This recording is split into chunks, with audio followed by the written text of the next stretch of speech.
The Juror Who Never Voted, A Sherlock Holmes Mystery by Dr. John H. Watson, Chapter 1, The 12th Chair. The scream that broke the fog over Pall Mall that November evening in 1895 came not from a woman, as one might expect of such a night, but from a steward in a starched collar who had, until that moment, considered himself a man of unshakable composure. Colonel Josiah Bracken was dead in his chair before the soup was cleared away. He had raised his glass of port to toast an absent friend, set it down half-finished, remarked that the room seemed unaccountably warm, and slid sideways into the arms of the man beside him. By the time the club's physician was fetched from 3 doors down, the colonel's lips had gone the colour of a plum, and nothing more could be done for him than to close his eyes. I did not witness this myself. I had it, some days later, in painstaking and rather shaken detail from the lips of Mr. Ambrose Fenwick, secretary of the Wyvern Dining Club, who arrived at our rooms in Baker Street, looking as though he had not slept since the death occurred. But I set the scene here, at the very start, because it is where the case truly began, not with Mr. Fenwick's visit, nor with Holmes's first observations, but with 12 men seated round a table who had once, a decade before, held a man's life in their hands. It will help the reader, as it eventually helped me, to know the shape of that older story before the newer one unfolds. In the spring of 1885, a shipping merchant named Jonas Merivale had been tried at the Old Bailey for the murder of his business partner, a Mr. Silas Combe, whose body had been found in the counting-house of their firm, with his skull broken by a length of iron chain. The evidence against Merivale had seemed, at the time, conclusive. A bitter quarrel over money witnessed by clerks, blood upon his cuff that he could not satisfactorily explain, and a debt of some £4,000 that Combe's death conveniently erased. The jury deliberated for less than 2 hours and returned a verdict of guilty. Merivale was hanged at Newgate that August, protesting his innocence to the last, as men in his position generally do. The 12 jurors who had sent him to the gallows continued, as Englishmen will, with their ordinary lives. But some years after the hanging, at the suggestion of one among them, a clergyman with a taste for ceremony, they had begun a custom of dining together each November on the anniversary of the verdict, less in celebration than in a kind of solemn remembrance, as men sometimes do when they have shared a burden not easily set down. It was, Mr. Fenwick assured us, a subdued and dignified affair, conducted at the Wyvern Club, of which several of the jurors happened to be members. This year, the 10th such dinner, one of the 12 had died at the table, with poison in his glass,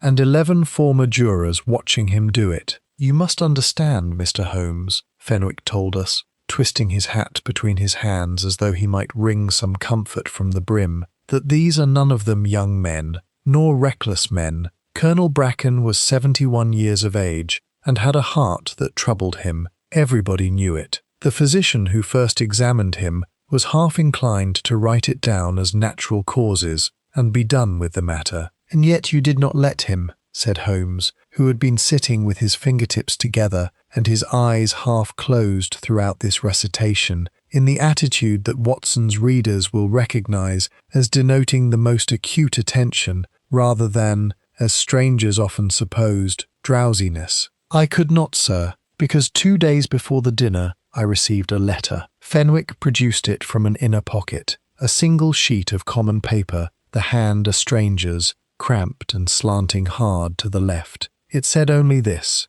"Ask the Colonel what he remembers of the 12th chair." I thought it the work of some crank, Mr. Holmes, and nearly threw it on the fire. I wish to heaven that I had, for then I might have been spared what followed, and yet, had I done so, I suppose I should never have thought to send for the police surgeon, and the Colonel's death might have gone into the register as a failing heart, and whoever did this thing would be dining quite comfortably tonight. Holmes opened his eyes fully at that. "The 12th chair," he repeated softly. "There were 12 jurors, Mr. Fenwick, and I understand there are, or were, 12 places at your annual dinner. What is peculiar about the 12th? "That is precisely what I cannot tell you, sir, though I have turned the club records over 3 times since Tuesday. There were, as always, 12 chairs set, but only 11 men came to fill them this year. Mr. Horace Quill, one of the original panel, died some 18 months ago of a wasting illness,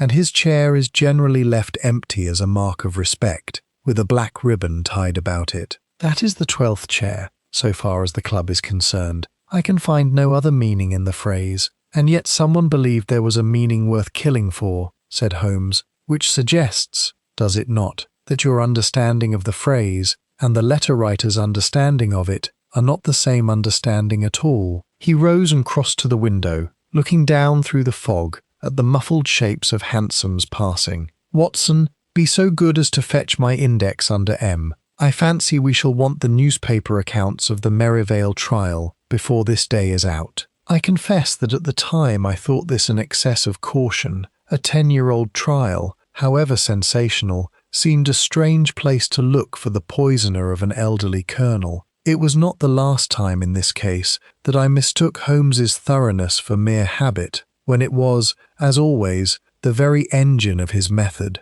Chapter 2. A client before breakfast. Fenwick had come to us, in fact, before breakfast. A detail I mention only because Holmes made a small private note of it, remarking afterward that a man who cannot wait for a decent hour to call upon a stranger is a man badly frightened, and that fright, properly read, is itself a kind of evidence. You did not come to us first, I think, Holmes said, once the club secretary had gone and we sat over the ruins of a meal that had gone cold in the telling of it. Scotland Yard has had the body for 2 days already. What did they make of it? Lestrade came round yesterday afternoon, full of the case and rather pleased with himself, I said, having had the news from a note the inspector had sent round the previous evening, hoping, vainly, as it turned out, to secure Holmes's opinion without the trouble of his company. The port decanter has been analysed, digitalis, in a quantity that would trouble a horse.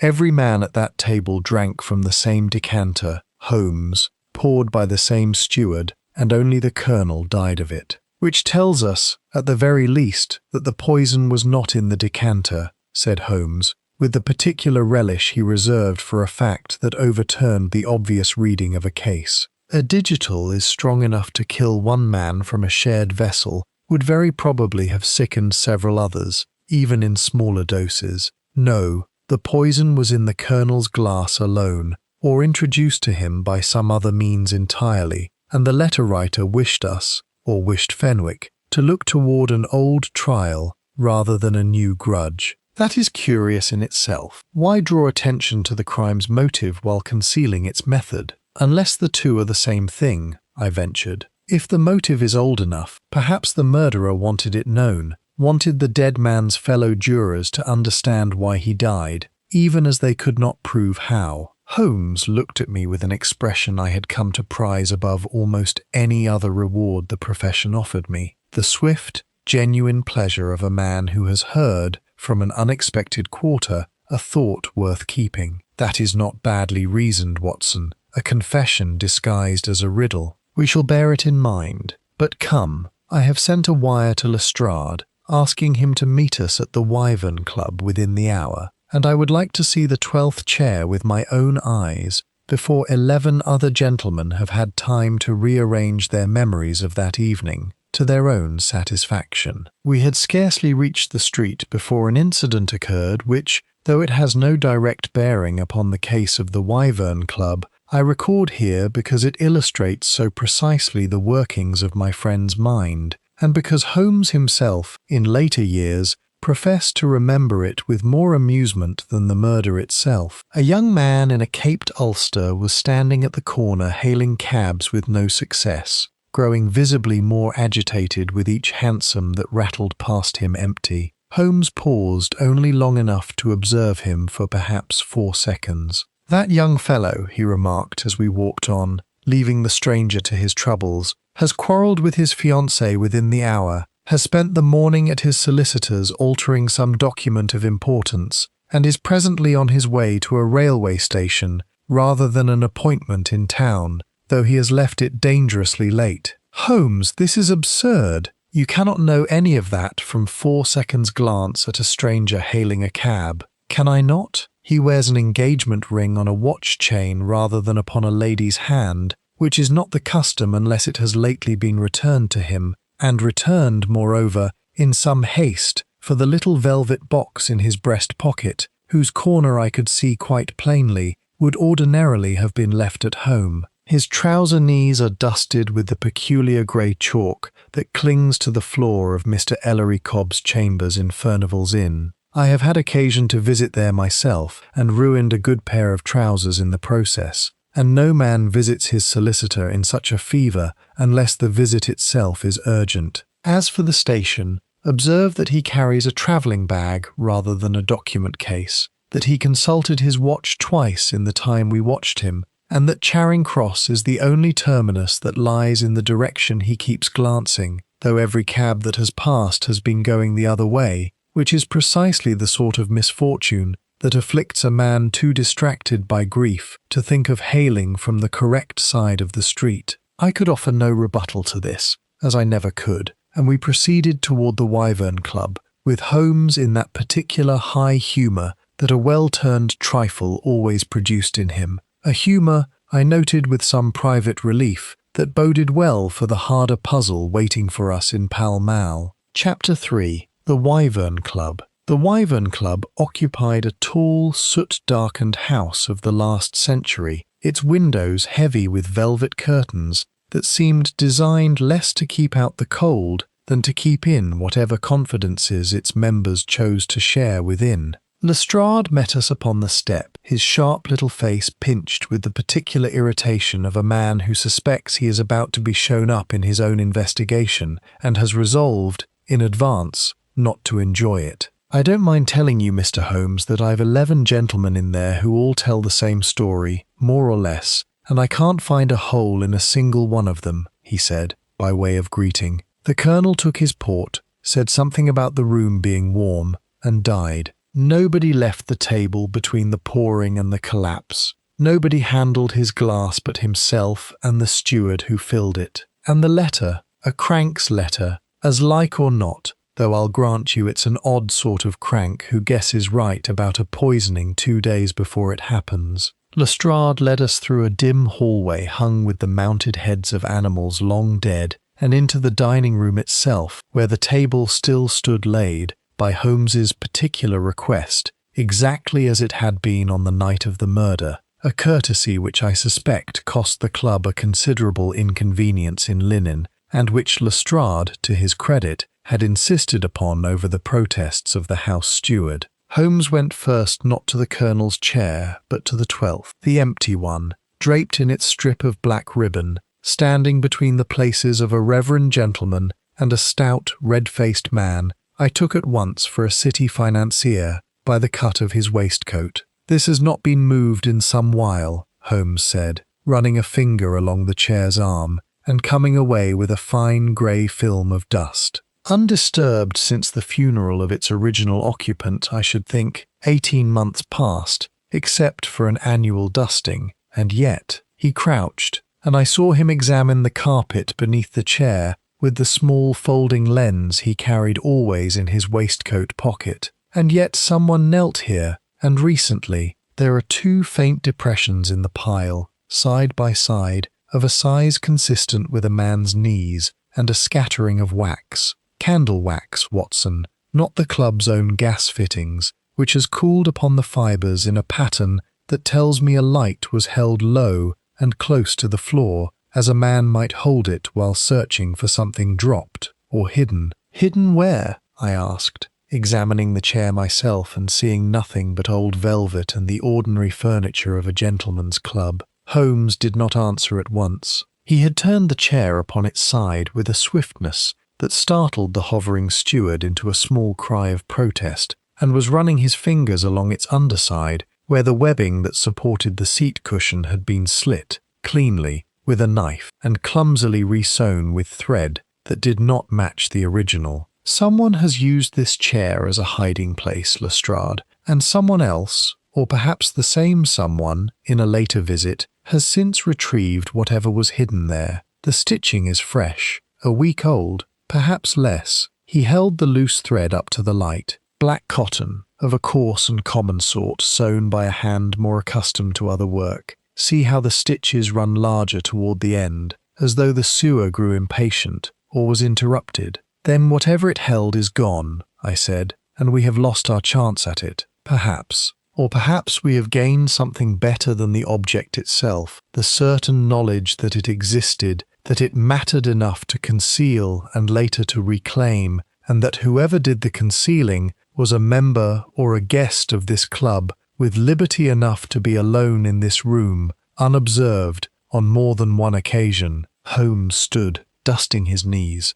Mr. Fenwick, who besides the members has access to this dining room when it is not in use? The steward, Grigsby, and the underservant, sir, and myself, of course, as secretary, and any member may sit here on an evening when the room is not engaged. It is not kept locked. Then our list of suspects has grown a good deal longer than 11 old jurors, said Holmes, though I fancy it will narrow again before the day is out. Lestrade, I would like to see the Colonel's chair now, and I would like, very particularly, to know exactly where each of the 11 surviving jurors was sitting, and in what order the decanter travelled among them. Chapter 4. The Colonel's Port. The Colonel's chair stood at the table's foot, a position of some honour that Fenwick explained was reserved, by tradition, for the eldest juror present, Bracken having outlived, by that measure, all but one of his fellows. Before him still sat his port glass, empty now but for a faint amber ring at its base,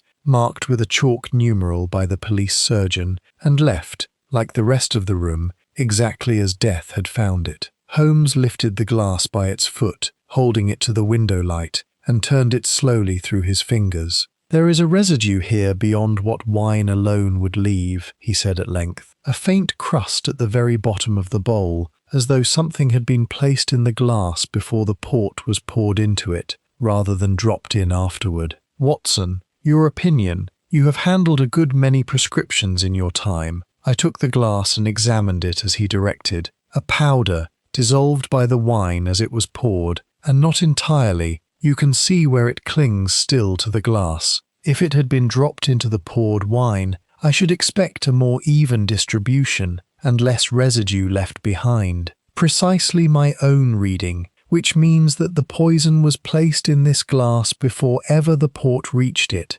perhaps at the sideboard, where the glasses stood empty, ready to be filled and carried to each place. Holmes turned to the steward, a thin, anxious man named Grigsby, who had been hovering at the doorway throughout our examination, as though hoping to be dismissed before questions could find him. "You poured the wine yourself?" "I did, sir, from the one decanter, into each glass in turn, going round the table from the head." "And the glasses, were they set upon the table beforehand, or did you carry each to its place as you filled it?" "Set beforehand, sir, as is always done for a formal dinner. I lay the table myself an hour before the guests arrive, and the glasses stand empty at each place until the port is called for, after the cloth is drawn." "An hour," Holmes repeated, "during which any man with liberty to enter this room, a member of the club, dining or not that evening, or indeed anyone who could pass himself off as belonging here,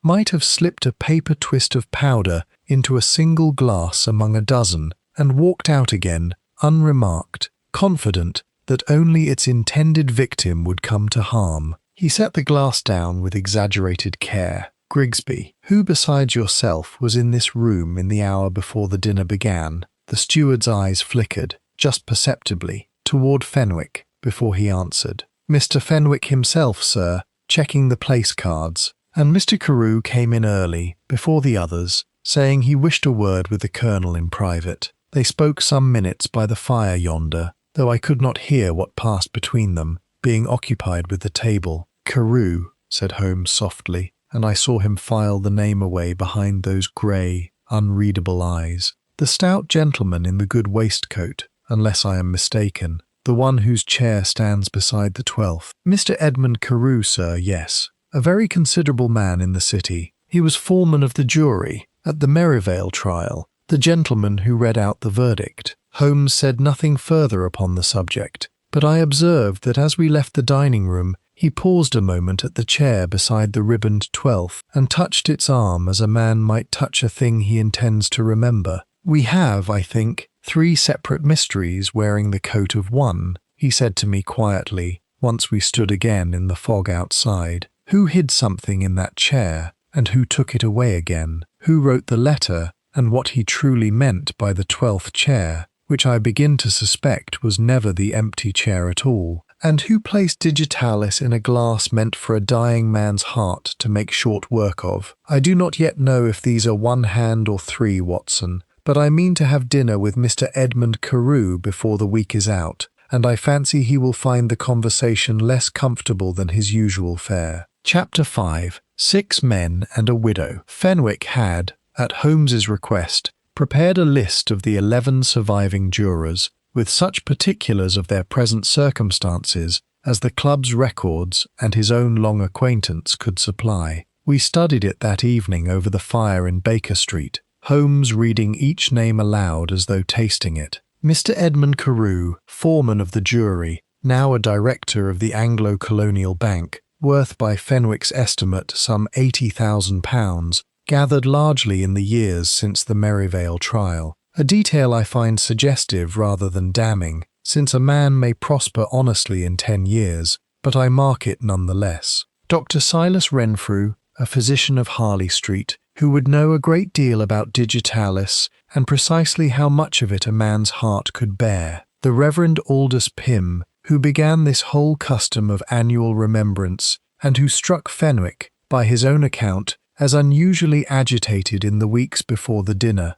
Mr. Nathaniel Sorrel, the youngest of the company by a full generation, a solicitor's clerk who sat upon the jury as a very young man and has remained, out of some sentiment or other, a faithful attendant at every dinner since, and Mrs. Octavia Vane. "A woman among the jurors?" I asked, startled. "No, Watson, the widow of one, a Mr. Cuthbert Vane, who died some 4 years past, and who has been invited to the dinner each year since in her late husband's stead, as a mark of the club's regard. An unusual arrangement, and one that Fenwick tells me was pressed for, rather forcefully, by Mrs. Vane herself, who did not care to be forgotten, simply because her husband had died. There is a woman with a will of her own, I think, and I would like to meet her." The remaining 6 jurors Holmes passed over more lightly: a retired naval captain, 2 merchants, a schoolmaster, and a pair of minor gentry whose lives, so far as Fenwick knew them, had followed courses too placid to invite suspicion. But he returned, again and again, to the name of Carew, and to a second name that appeared nowhere upon the jury list at all. "There is a Miss Perpetua Lowell," he said, tapping a final line that Fenwick had added, almost as an afterthought, described here as a governess presently employed in Chalk Farm, and noted only because she called upon Fenwick some weeks ago, asking a great many questions about the Merivale case and the jurors who had condemned him. Fenwick sent her away with nothing, thinking her merely morbid, a curiosity seeker drawn by the old scandal, as such cases always attract a few. But I begin to wonder, Watson, whether curiosity was truly her business, or whether she came instead to learn precisely where 12 old men might be found together on a single, predictable night each year. You think she's the murderer? A governess? I think nothing yet, beyond the plain fact that Jonas Merivale left behind, at his death, a daughter of some 6 years of age, who would by now be a young woman of 21, precisely the age, unless I am much mistaken, that a governess of modest means and a grievance 10 years in the ripening might be expected to have reached. Holmes rose and began, as was his habit when a case had truly taken hold of him, to pace the length of our sitting room. "I do not say it is she. I say only that a name and an age have fallen together in a manner too neat to ignore, and that neatness, in a case such as this, is generally either the truth showing its hand too plainly, or a lie dressed carefully to be believed." We called that same evening upon Mrs. Octavia Vane at her small but comfortably appointed house in Bayswater, and found her a handsome woman of perhaps 45, dressed in the deep but not excessive mourning that widowhood, 4 years on, still seemed to require of her. She received us in a drawing-room crowded with the mementos of a husband she spoke of, I thought, with rather more duty than warmth. Cuthbert never forgave himself for that verdict, she told us, when Holmes had explained, in general terms, the reason for our visit. He said to me once, not long before he died, that a jury's oath binds a man's tongue but not his conscience, and that his conscience had given him no peace since the day the rope was used. She looked from Holmes to myself with an expression I found difficult to read. Grief, certainly, but threaded through with something harder, more watchful. I continued attending the dinners in his place, Mr. Holmes, because I believed someone ought to remember that the verdict cost more than a criminal's life. It cost 11 good men their sleep, one by one, for the rest of their days. Colonel Bracken least of all. He was the only one among them, I think, who never doubted the verdict for a single night. He used to say so, rather too loudly, after the port had gone round twice. "That is interesting," said Holmes, very quietly. "A man untroubled by doubt is not, on the face of it, the sort of man a guilty conscience seeks to punish, and yet he is the one who died." Mrs. Vane's hands, folded in her lap, went very still. "Perhaps," she said, "it was not his own conscience that killed him, Mr. Holmes, but someone else's certainty that he, of all of them, deserved it most." Chapter 6. The Merivale Papers. It was Watson's habit, I trust the reader will forgive a small departure into the first person here, since it is my own error I mean to record, to imagine that a case of this nature must hinge upon its living witnesses, and I confess I was surprised when Holmes announced, the following morning, that he intended to spend the day not in Bayswater or Chalk Farm, but in the dusty vaults of the Central Criminal Court, reading 10-year-old transcripts that I had assumed long since exhausted of anything useful. "A trial is a performance, Watson," he said, as we descended into the record room beneath the Old Bailey, where a clerk of advanced years and evident reluctance had been persuaded, by means of half a sovereign and Holmes's letter from the Home Office, to leave us undisturbed among the bound volumes. 12 men sit in judgment, but only one voice is truly heard in the transcript afterward, the foreman's when the verdict is delivered. I wish to know precisely what Mr. Edmund Carew said on that occasion, word for word, for a man's choice of words, when he believes himself merely reciting a formula, often betrays more than he intends. We found the passage after some 2 hours of searching through faded shorthand, badly transcribed by a court reporter who had, by the look of certain smudged and altered lines, been working in some haste.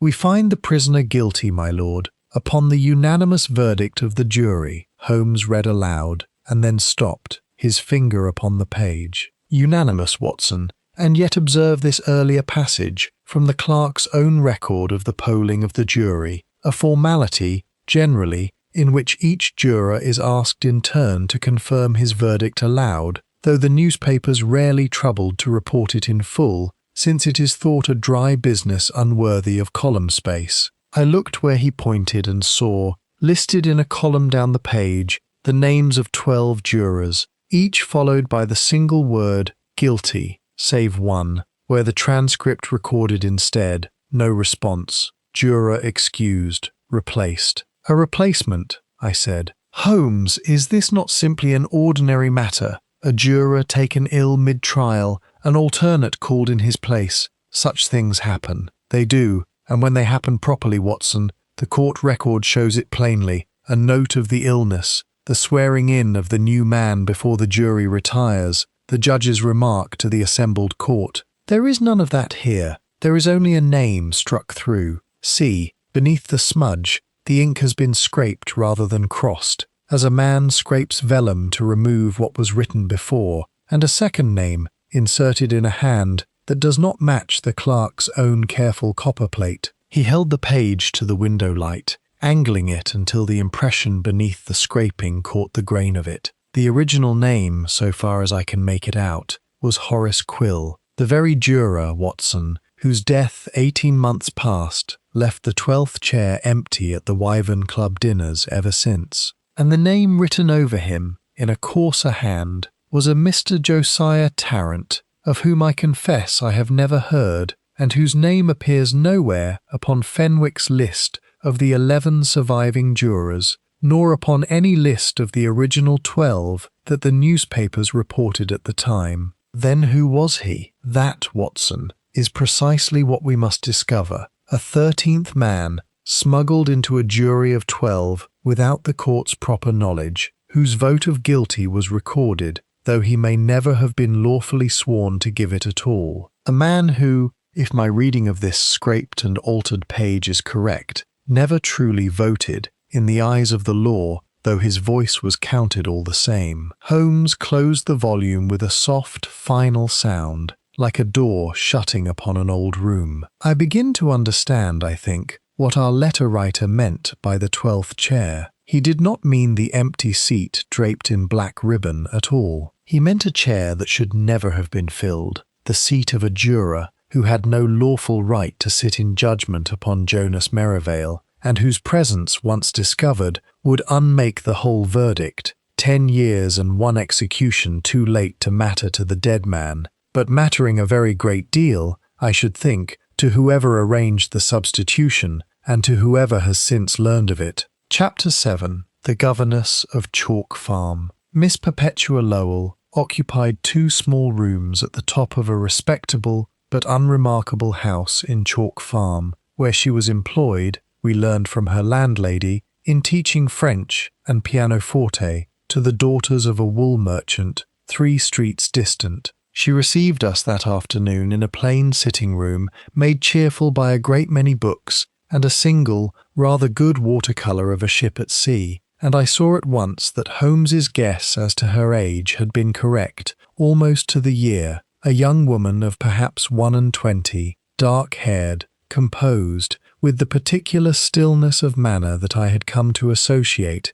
in our work, with people who have spent a long time practicing the concealment of strong feeling. "You are the daughter of Jonas Merivale," Holmes said, without preamble, once we were seated, and I saw her flinch as though struck, though she did not deny it. "I have not used that name since I was 7 years old, Mr. Holmes. My mother changed it for me, and for herself, within a year of my father's death, when it became plain that no household in London would employ a governess who answered to it. How did you find me?" "I did not, Miss Lowell, or rather, I found only the shape of you, in a list of jurors and an inquiry you made some weeks ago at the Wyvern Club, and the arithmetic did the rest. You asked Mr. Fenwick a great many questions about the men who condemned your father. What did you hope to learn from him? Whether any of them had ever expressed a doubt," she said, and her composure, which had held through the first shock of discovery, began now to crack a little at the edges.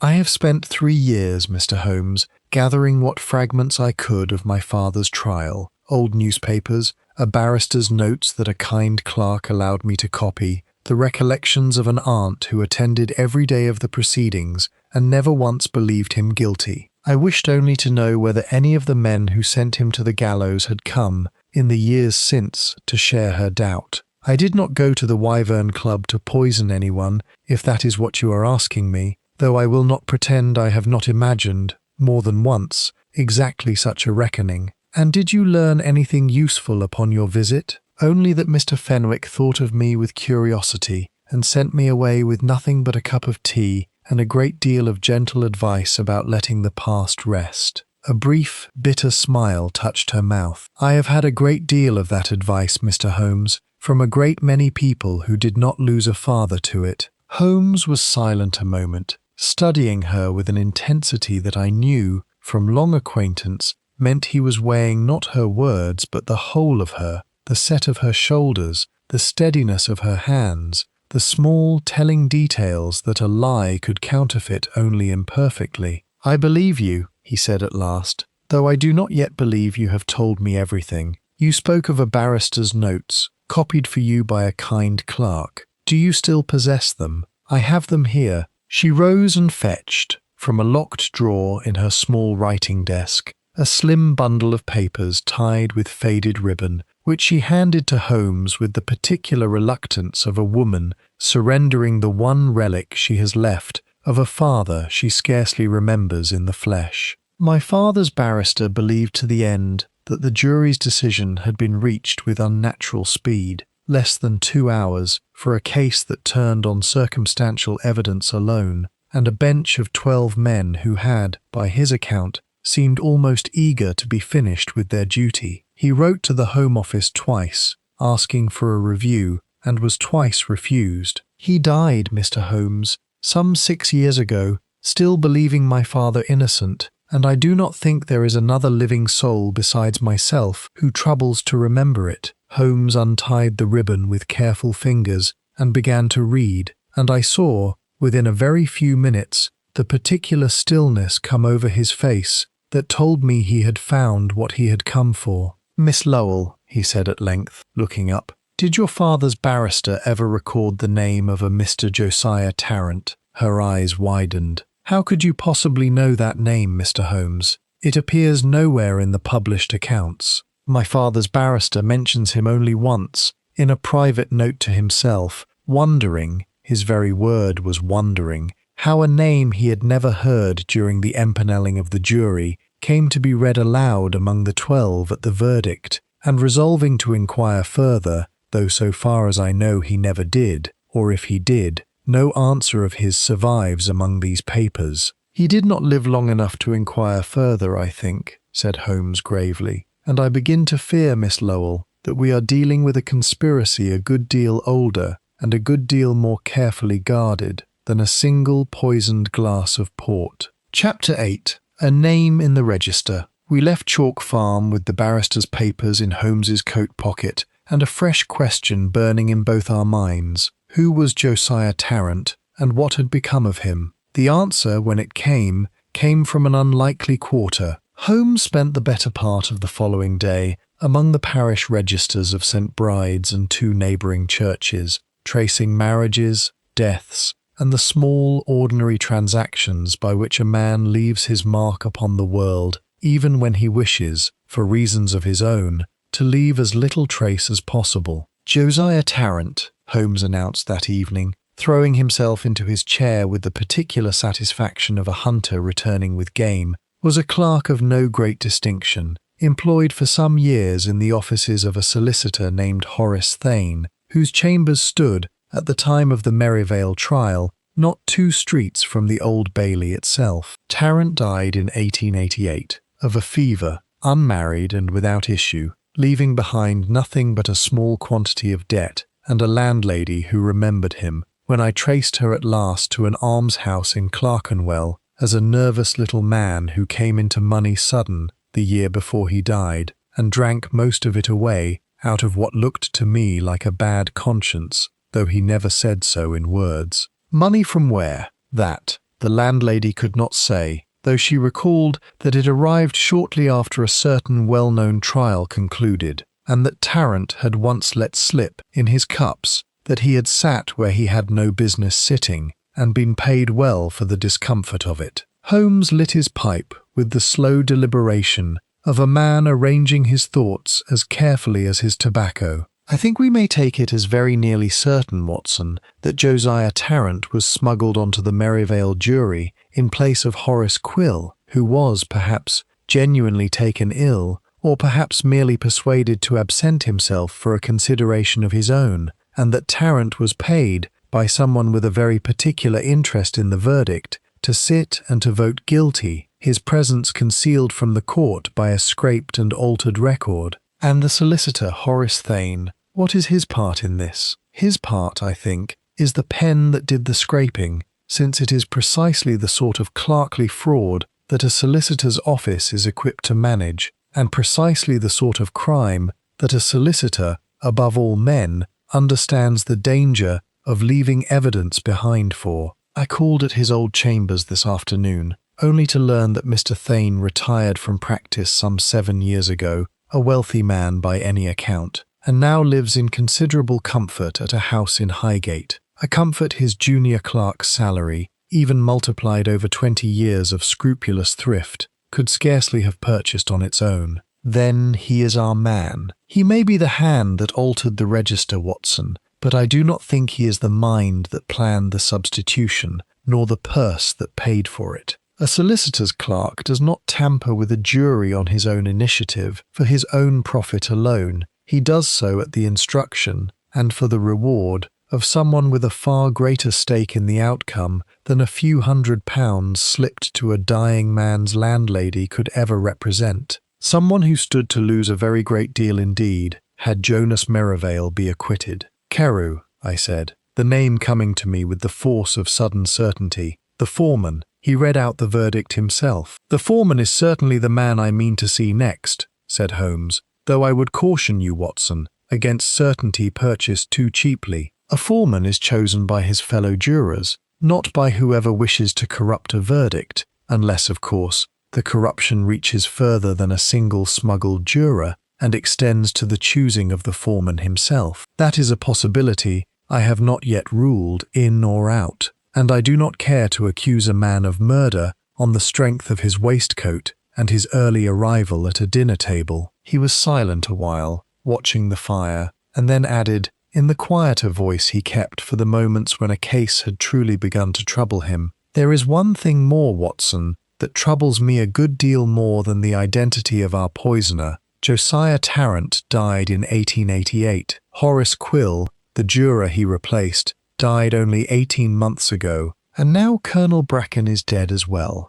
If this is a conspiracy reaching back 10 years, protected all this while by silence and by money, I should like very much to know why it has suddenly begun killing the very men it has protected for so long, and why now, of all the years since the verdict, someone has judged it worth the risk of murder to keep the secret buried." Chapter 9. The Financier's Fire. Mr. Edmund Carew received us in the library of his house in Portland Place 2 mornings later, a room got up with the particular heavy comfort of a man who has grown rich enough to forget the discomforts of his beginnings and wishes his surroundings to forget them along with him. He was a large man, florid, quick to smile, and I noted, as Holmes had taught me to note such things, that his hands, though he kept them still upon the arms of his chair with evident effort, betrayed a faint, persistent tremor that no amount of jovial bluster could quite disguise. "Colonel Bracken's death is a shocking business, Mr. Holmes.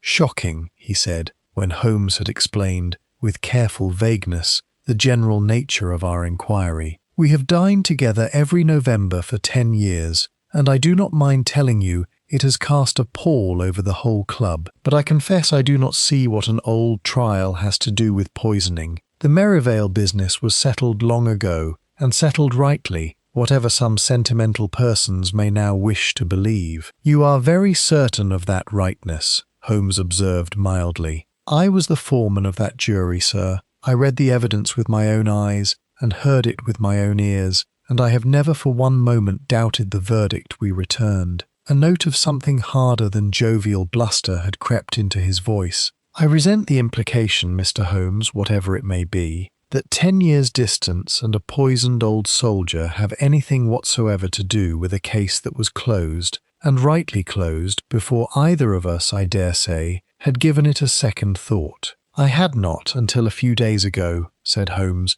watching him with the steady, unblinking patience of a man who has all the time in the world and means to use every minute of it. "But I find myself curious, Mr. Carew, about a juror named Horace Quill, who did not, I think, sit through the whole of that trial, as the record claims he did." The change in Carew's face was slight but unmistakable, a whitening about the mouth, quickly mastered, and a stillness in the trembling hands that told me, more plainly than any words could have, that Holmes's shot had found its mark. "I do not know what you mean," Carew said, too evenly. "I mean that a juror was substituted during that trial, without the court's proper knowledge, by means of an altered record, a fraud that would, if it came to light, unmake the verdict entirely. 10 years and 1 execution too late to save Jonas Merivale, but not, I think, too late to ruin a good many reputations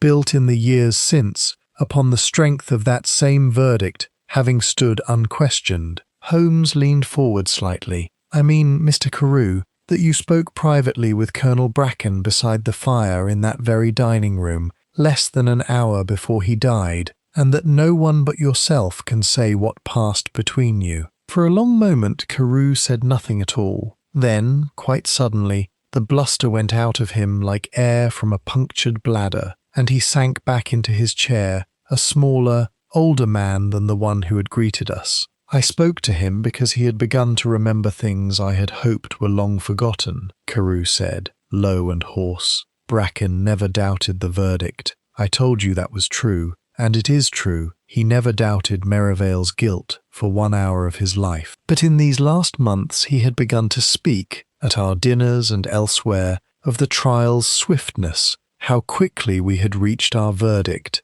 how few of the jurors he could clearly remember by face after so many years, how strange it seemed to him now that a panel of 12 strangers should have agreed so readily and so fast. He meant nothing by it but an old man's rambling, Mr. Holmes, but I feared where his rambling might lead if it reached the wrong ears, and I asked him, that evening, to let the matter rest. And did he agree to let it rest? He laughed at me, Mr. Holmes, and told me I had grown a nervous old woman in my dotage, and that there was nothing in his ramblings but an old soldier's fondness for the sound of his own memories. Carew's voice cracked. I did not poison him. I swear to you upon whatever you hold most sacred, I did not poison him. I have grown rich since that trial, Mr. Holmes, and I do not deny it, nor that the connections I made in its aftermath served my fortunes well. But I have not killed a man to protect that fortune, and I will not sit here and be measured for a hangman's rope on the strength of a private word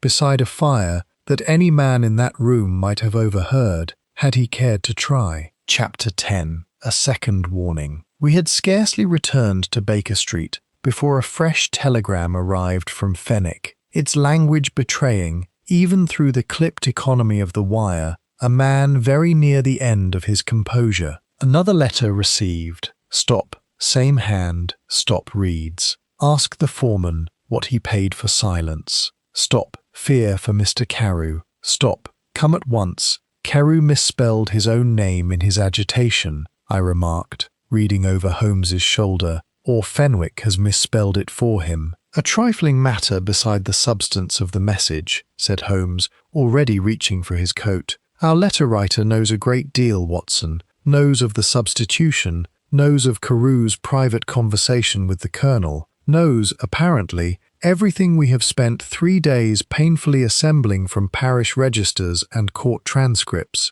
That is not the knowledge of a curiosity-seeker, nor even, I think, of Miss Lowell, whose grief I believe genuine, and whose ignorance of Tarrant's very name struck me as equally genuine when we spoke with her. This is the knowledge of someone who was present at the fraud's beginning, or close enough to it to have learned its every particular at first hand. We found Carew alive but badly shaken, having received the letter's twin, a note pushed beneath his own street door sometime in the small hours, worded almost identically to the one sent to Fenwick, save for a final line that had not been included in the telegram. I have waited 10 years for the debt to be honest. It will be paid in full before the year is out. Someone means to work through the jury 1 man at a time, Holmes said grimly. Once we had examined the note and questioned the household without result. No servant had heard a footstep, no neighbour had marked a stranger at the door, and the paper itself was of the same common, untraceable sort as the first. Colonel Bracken was, perhaps, chosen first because his certainty made him the most obviously guiltless of doubt, and therefore, in our poisonous eyes, the most guilty of complacency. Mr. Carew, you must take every precaution. Eat nothing you have not watched prepared with your own eyes. Admit no stranger to this house, and above all, tell me now, plainly and without further evasion, precisely what you paid Horace Thane, and precisely what he did to earn it. Carew's resistance, such as it had been, was entirely gone. Thane came to me on the 2nd day of the trial, he said, his voice barely above a whisper, and told me that Horace Quill, whom I knew slightly through business, had confided to him a private doubt about Merivale's guilt, and meant, when the jury retired, to argue hard for acquittal, and might well carry 2 or 3 others with him. Thane said Quill could be persuaded to withdraw from the panel, quietly, on grounds of ill health, if a comfortable sum were found for his trouble, and that a replacement juror of, his words, Mr. Holmes, a more reliable disposition, could be arranged to sit in his place without the court's knowledge, the substitution recorded and then quietly amended in the clerk's own hand. And you agreed to this? I agreed to it, Carew said, because I owed money to Silas Coombs' estate, a debt I had incurred through certain unwise speculations, a debt that Coombs' death and Merivale's conviction for it would cancel entirely, since it was Coombs' partnership assets that secured my obligation and Merivale's guilt that released them to his estate, free and clear of any claim against my own affairs. I did not kill Silas Coombs, Mr. Holmes. I swear that before God. But I profited by his death and by Merivale's hanging both, and when the chance came to make certain the verdict held firm, I took it,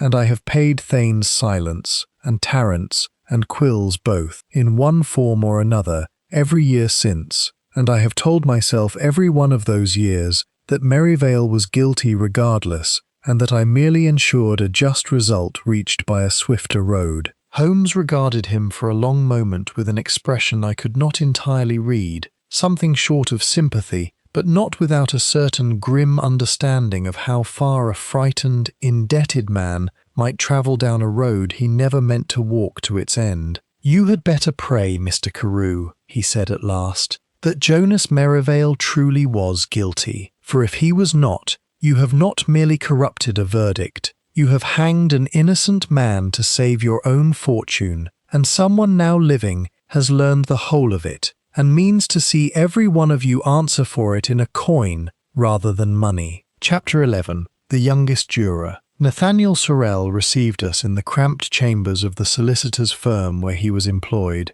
a narrow room smelling of dust and sealing wax, crowded with deed boxes stacked to the ceiling. He was a slight, dark young man of perhaps 30, with quick, watchful eyes and a manner of careful, almost rehearsed politeness that I noted, though at the time I set it down to nothing more than a clerk's natural deference toward visitors of evident consequence. I was younger than any man on that jury by a full 15 years, he told us, when Holmes had explained our business in the same careful, general terms he had used with Carew. I have never forgotten it, Mr. Holmes, the weight of it, I mean, at 22, to sit in judgment on a man's life. I attend the dinners each year because I feel I owe it to my own younger self, if that does not sound like a foolish sort of sentiment. Not foolish at all, said Holmes. Tell me, Mr. Sorrel, you sat, I collect, quite near the foot of the table in those days,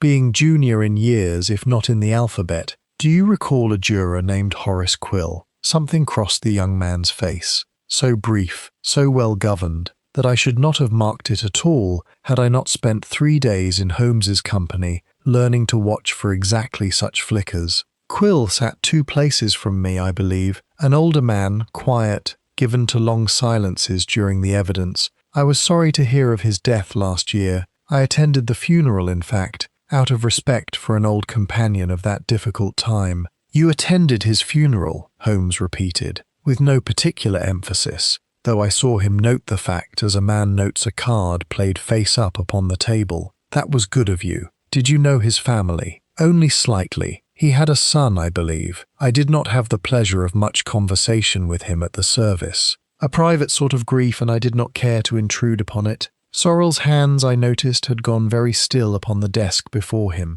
in precisely the manner I had observed in Carew's a day before. Is there some particular reason for these questions, Mr. Holmes? I confess I do not see their bearing upon Colonel Bracken's death. Everything bears upon everything else, in a case of this kind, said Holmes pleasantly, rising to take his leave. I am obliged to you for your time, Mr. Sorrel, and I dare say we shall speak again before the matter is closed. Once we were in the street, I turned to Holmes with some impatience. You seem to draw very little from that interview. On the contrary, Watson, I drew a very great deal, though not perhaps what you expected. Holmes was walking quickly now, his stick striking the pavement in the sharp, decisive rhythm that always accompanied his swiftest thinking. Mr. Sorrel told us he attended Horace Quill's funeral out of respect for an old companion. And yet, Fenwick's own club register, which I examined most carefully 3 days ago, and which records the attendance of members at all manner of club functions,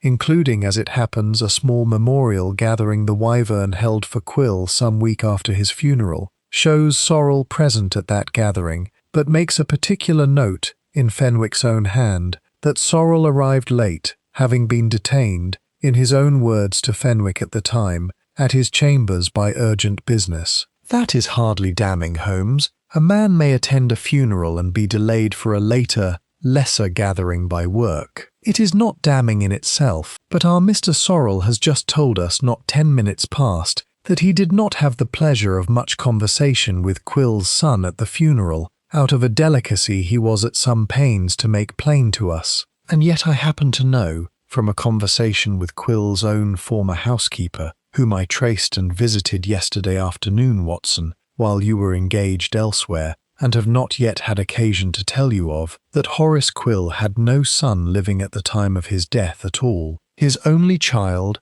a boy christened Michael, died in infancy some 30 years ago, and Quill lived and died without issue, a fact his housekeeper recalled with some sadness, since she said it was the great sorrow of his later years, made worse, in her opinion, by some private trouble that came upon him in his last 18 months, of which he would never speak, but which she believes hastened the wasting illness that killed him. I stopped quite still in the street. Then who did Sorrel see at the funeral if there was no son to meet? That, Watson, said Holmes, and I saw in his eye the particular hard, bright light that meant the last pieces of a case had begun to fall together in his mind, is exactly the question I intend Mr. Sorrel to answer for us, though I think we shall need a rather more persuasive occasion than a chamber full of deed boxes to draw the truth out of him. Chapter 12. The Vial in the Bag. We had scarcely turned the matter over between us,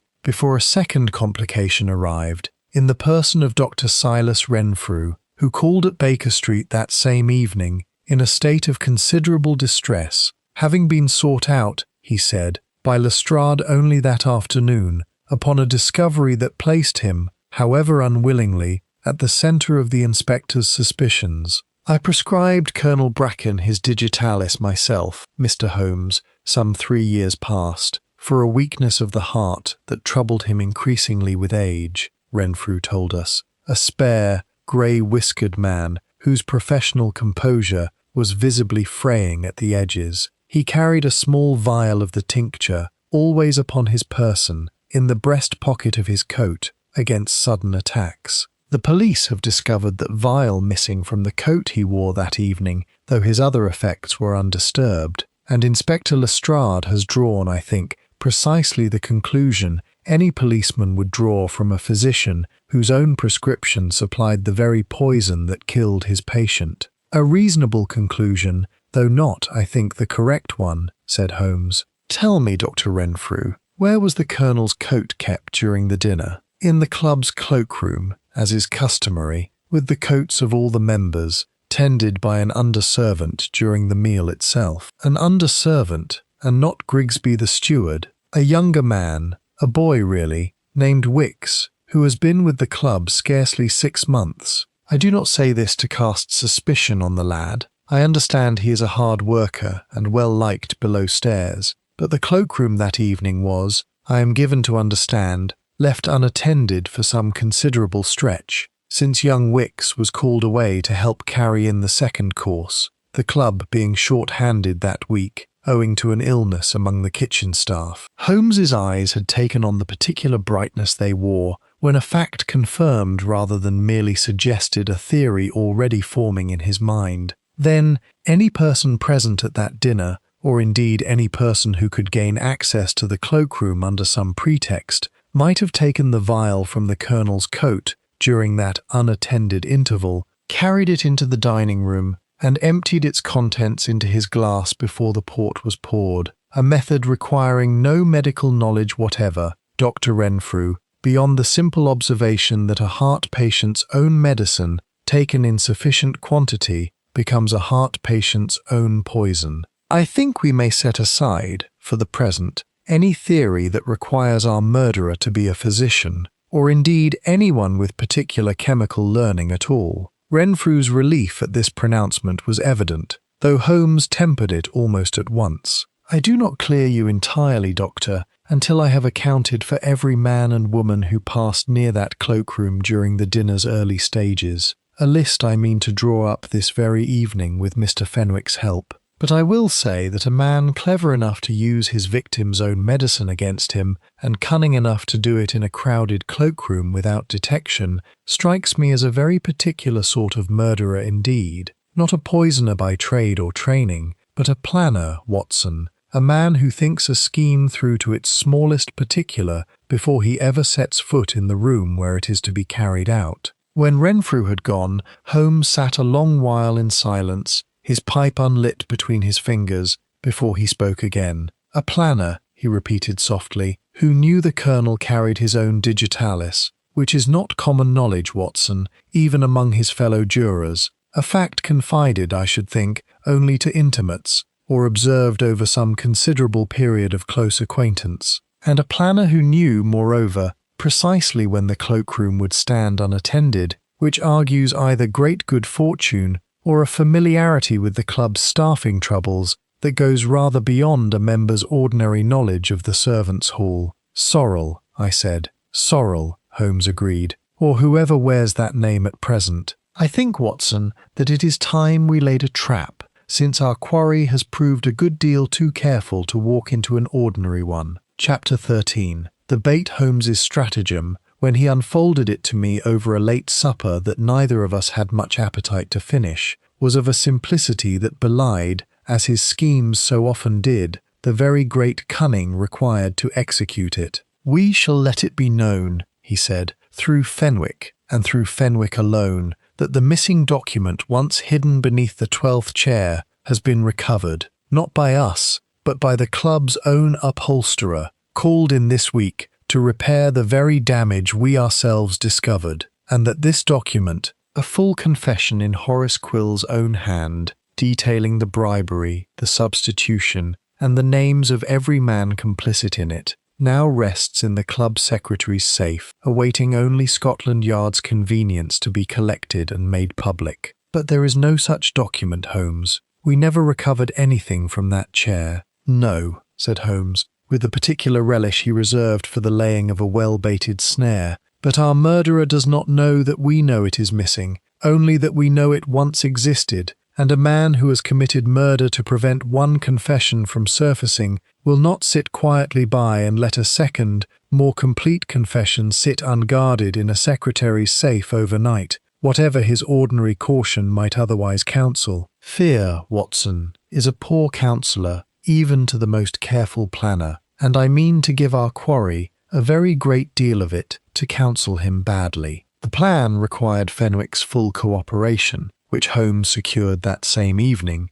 with a visit to the club, and Lestrade's grudging patience, which took a good deal longer to obtain, the inspector being disinclined, on principle, to spend a night crouched behind a curtain, on the strength of what he called "one of your fancies, Mr. Holmes," dressed up as a certainty. But dressed up it was, in Fenwick's careful confidence to 3 trusted club servants, in a paragraph inserted, at Holmes's particular direction, into a routine club circular that would reach every member's breakfast table by the following morning, and in a single lamp left burning, quite visibly from the street, in the window of Fenwick's ground-floor office, long after the rest of the Wyvern Club had gone dark. "You believe he will come tonight?" I asked, as we took up our positions in a cold and singularly uncomfortable broom-closet adjoining the secretary's office, Lestrade and a constable concealed likewise in the passage beyond. "I believe he cannot afford not to," Holmes murmured. "Consider his position, Watson. He has killed once already to protect a secret he believes is safe alone. He has, if my reasoning holds, taken an identity not rightfully his to gain access to the very men he means to punish. And that identity, once the confession is examined by police eyes, cannot possibly survive scrutiny, for a genuine confession, in Horace Quill's own hand, would surely mention, somewhere in its particulars, the plain and simple fact that Quill's only son died in infancy 30 years past, and that whoever has been calling himself Nathaniel Sorrel these 2 years is no more that gentleman than I am the Archbishop of Canterbury. We had not long to wait. It was a little after 1 in the morning when a soft, deliberate scraping sound reached us from the passage beyond the office door, the unmistakable working of a thin blade against an old and none too complicated lock, and I felt Holmes's hand close upon my arm in the darkness, a single, silent signal to hold utterly still. The door swung open upon its well-oiled hinges without a sound, and a slight, dark figure slipped into the office, moving with the quick, economical certainty of a man who had rehearsed this exact passage many times in his imagination, and went straight, without hesitation, to the safe standing beside Fenwick's desk. Chapter 14. The Trap. Sprung. "You will find nothing in that safe but a blank sheet of paper, Mr. Quill," Holmes said, stepping from the darkness of the broom closet, with a lit match cupped in his hand, touching it at once to the office lamp, so that the whole small room sprang into sudden, merciless light. "I am sorry to have deceived you, but I fancy you will agree, when you have had time to reflect upon it, that the deception was no worse than the one you yourself have practiced these 2 years past." The figure at the safe went rigid, one hand still upon its dial, and for a moment I thought he might make some desperate attempt at the window behind him. But Lestrade and the constable had already filled the doorway, and whatever fight remained in him seemed to drain away all at once, leaving only a slight, dark young man in a caped ulster, his face, no longer schooled to the careful, watchful politeness I had seen in the solicitor's chambers, twisted now into something closer to grief than to fear. "My name is Michael Thorne," he said, when Lestrade had secured the handcuffs, and Holmes had persuaded the inspector, with some difficulty, to let the young man speak before he was taken away. "Not Sorrel. I never claimed that name to a living soul who would have known better, since the real Nathaniel Sorrel sailed for Melbourne in the spring of '93 and has not set foot in England since, nor written to a single old acquaintance, so far as I have been able to learn, in over 2 years. It was not so very difficult a thing to become him, Mr. Holmes, once I had made a study of his old letters and his manner of speech. Fenwick's own memory of him had grown so hazy after so many absent dinners that a little confidence and a passing resemblance served for all the proof he required." "And Horace Quill?" Holmes asked, though gently now, the hard, bright edge gone from his voice. "My father," said the young man, and his composure broke at last, all in a moment, like a dam too long straining against a weight it was never built to hold. "Not by blood, Mr. Holmes. I was his sister's son, orphaned young and raised in his house from the age of 9, and he was father to me in every way that signified, though the parish records would tell you otherwise, which is why your housekeeper's tale of an infant son who died 30 years ago misled you as to my true connection, though it did not, I think, mislead you as to the falseness of my name." "Tell us of the confession," said Holmes. "The true one, not the paper you came here tonight to steal, but the one your uncle truly left behind. He wrote it in the last month of his life, when the wasting sickness had grown too strong to fight, and he knew he had not long to answer for himself in this world," Michael Thorne said, and I saw tears standing now, unashamed, in his eyes. "He told me the whole of it upon his deathbed, Mr. Holmes, how Thane had come to him during the Merivale trial with an offer of £400 to feign a sudden illness and withdraw from the jury, at a time when my uncle's own small business stood upon the very edge of ruin, and £400 meant the difference between honest poverty and the workhouse. He told me he had believed, at the time, that Merivale was guilty regardless, and that his absence from the jury room could alter nothing of substance. But in the years since he had learned,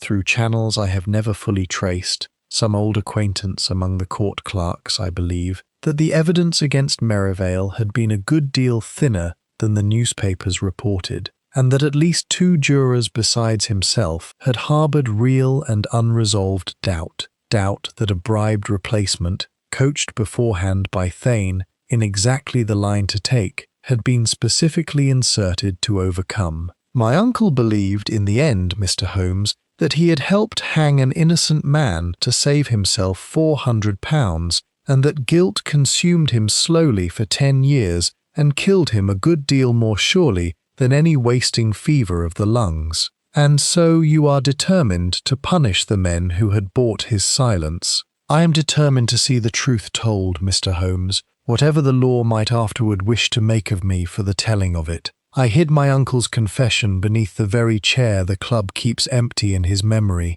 There seemed a bitter justice in it, that the chair meant to honour a man's memory should also guard the truth that memory concealed. I meant, at first, only to send it anonymously to the newspapers, and I wrote to Fenwick and to Carew to warn them that I knew, hoping the fear of exposure alone might be punishment enough for men who had grown fat and comfortable upon a dead man's silence. But it was not enough, Holmes said quietly. Colonel Bracken laughed at Carew's warning, and worse, Mr. Holmes, I overheard him, at that very dinner, boast to another juror that no letter from some crank or fool would ever trouble his sleep, and that he had never lost one night's rest over Merivale's hanging, and never would, guilty or no, since a jury's verdict was a jury's verdict, and no Englishman worth the name need answer twice for a duty lawfully discharged. The young man's voice had gone hard now, all grief burned away by something colder. I thought of my uncle, Mr. Holmes,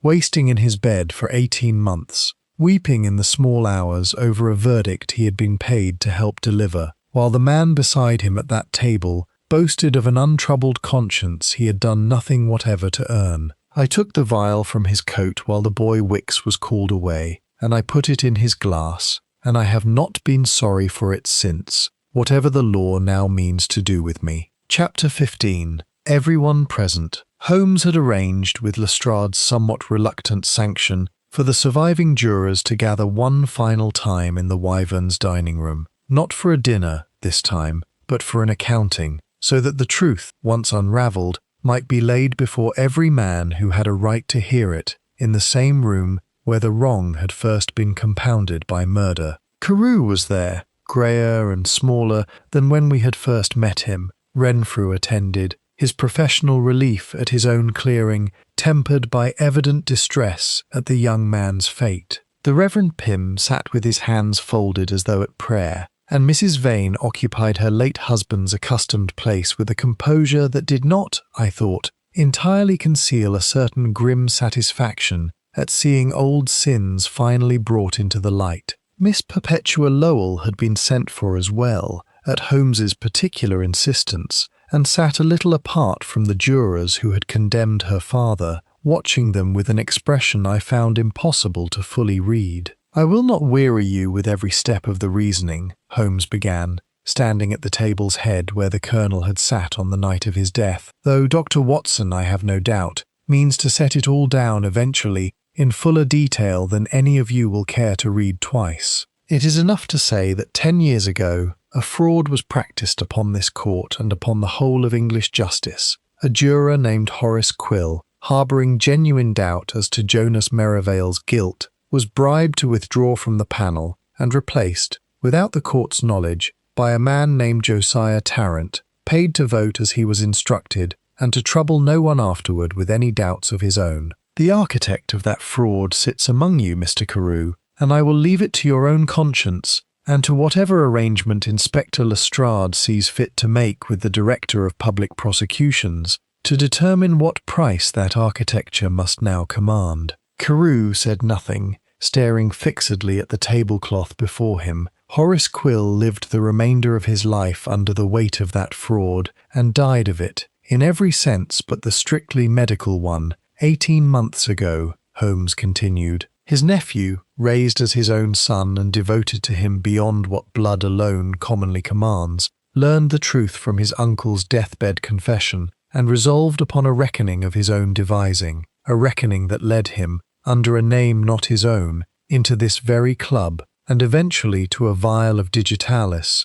and a glass of port that ended Colonel Bracken's life some 3 weeks ago. Miss Lowell had gone very pale. Then my father, Mr. Holmes, was he truly innocent, or was he not? It was the question, I think, that every soul in that room had been waiting, with varying degrees of dread, to hear answered, and Holmes did not flinch from it. "I cannot tell you with certainty, Miss Lowell, that your father was innocent of Silas Coombs' murder, for the physical evidence against him, the blood upon his cuff, the quarrel witnessed by the clerks, was never itself falsified, whatever corruption attended the jury that weighed it. But I can tell you this, that the verdict which hanged him was not reached by 12 honest men freely weighing that evidence, but by 11 men and one bribed impostor, coached beforehand in the very conclusion he was paid to reach, at a moment when at least 2 genuine jurors held real and unresolved doubt that might, had they been permitted to argue it fully in that jury room, have carried the day to a very different verdict, or at the least to a disagreement that would have spared your father the gallows and granted him a second trial. Whether he was guilty or innocent in fact, Miss Lowell, I cannot now tell you with certainty that English justice was ever properly given the chance to decide it, and that, I think, is itself the great wrong that has borne such bitter fruit in this room." Chapter 16. What the Law Allows. The weeks that followed brought a resolution of sorts, though not, I confess, the sort of tidy justice that satisfies a storyteller's instinct for a clean ending, whatever comfort it may have offered the parties most nearly concerned. Edmund Carew was charged, upon Lestrade's careful assembly of the evidence Holmes had gathered, with conspiracy to pervert the course of justice, a charge that carried, in the end, a sentence of 7 years' penal servitude, his fortune and his standing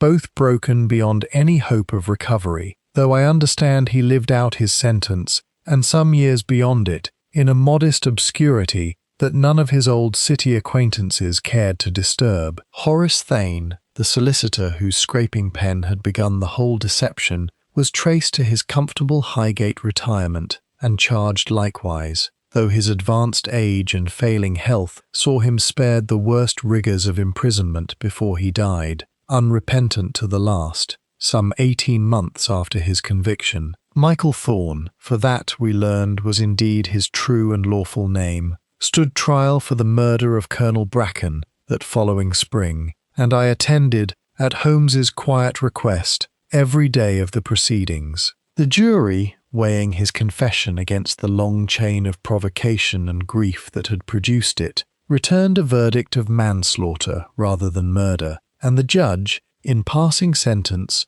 made pointed and public reference to the corruption that had first set the whole tragedy in motion, a rebuke, I thought, aimed as much at the memory of the dead as at the living man before him. Thorne was sentenced to a term of imprisonment that Holmes privately judged, and I did not disagree with him, considerably lighter than the letter of the law might otherwise have demanded. Miss Perpetua Lowell, Merivale, as she resolved thereafter to call herself once more, having decided, as she told me in a letter some months later, that she owed her true name at least this much vindication, petitioned the Home Office for a formal review of her father's conviction, armed now with Holmes's evidence of the corrupted jury. The review, when at last it came, some 2 years after the events I have here recorded, could reach no final verdict upon Jonas Merivale's guilt or innocence, the physical evidence being, as Holmes had warned her, neither wholly damning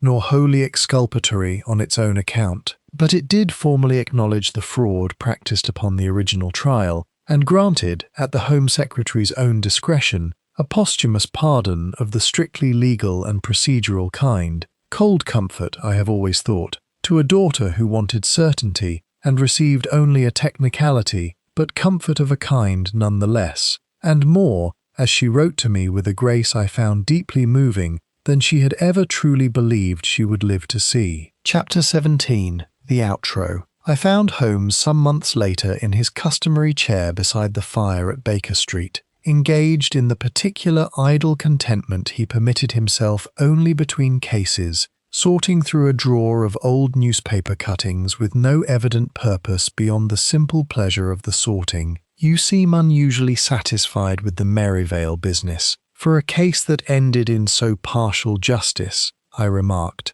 settling into my own chair across from him. A man dead by his own conscience's slow poison, another dead by a nephew's swifter one, a fortune ruined, a pardon granted that answers nothing definitely, and a young man in prison for a crime the law itself half admits was provoked by an older and greater one. It hardly seems the tidy resolution you generally prefer. Tidiness, Watson, is a luxury the law affords only in the simplest of cases, and this was never a simple case, said Holmes, without looking up from his cuttings. I did not set out to deliver justice in that affair. I set out only to discover the truth of it, which is a narrower and, I have found over the years, a rather more attainable ambition. Justice is the law's business, and a jury's, and I have had quite sufficient occasion in this particular investigation to observe how imperfectly either institution discharges that business